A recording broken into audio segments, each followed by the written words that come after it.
There has been some serious developments in the dramatic investigation of Tartaria and Atlantis. This Tartarian community that's developing on TikTok is actually quite amazing, because as I started making these videos the past couple weeks, many people in the comments have been filling in more and more holes to this mystery. I'm going to do a larger video tomorrow to explain everything we've learned in the past couple weeks, but I advise that you listen to this and spread this as far as you can.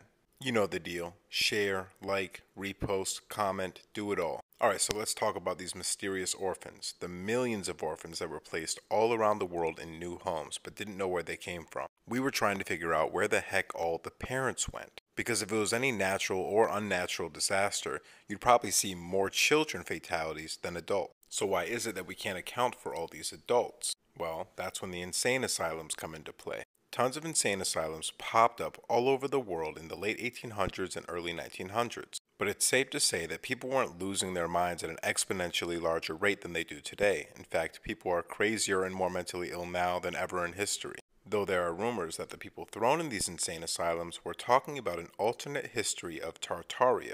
They were claiming to be survivors or at least rememberers of this incredible empire of advanced technology. So if all these adults were being thrown in the asylums, where did the kids go?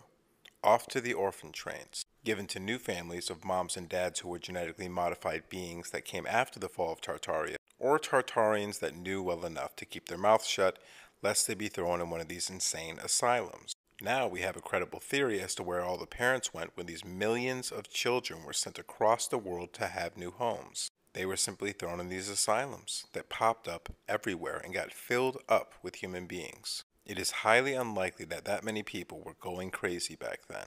It gets even weirder, because Tartaria was believed to be in East Asia, and as I and so many other people believe, Tartaria was one territory in a larger global civilization known as Atlantis. Atlantis housed the 12 tribes of Israel, Tartaria being one of them.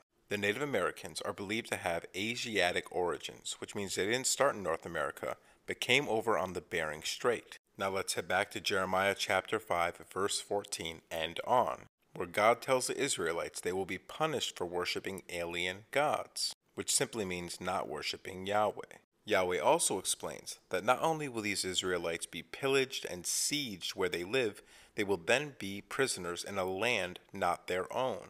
Everything was adding up with my theory that the Native Americans, Africans, and other indigenous people are the true tribes of Israel, except for the Native Americans who appear to always live in North America. Therefore, they couldn't be prisoners in a land not their own.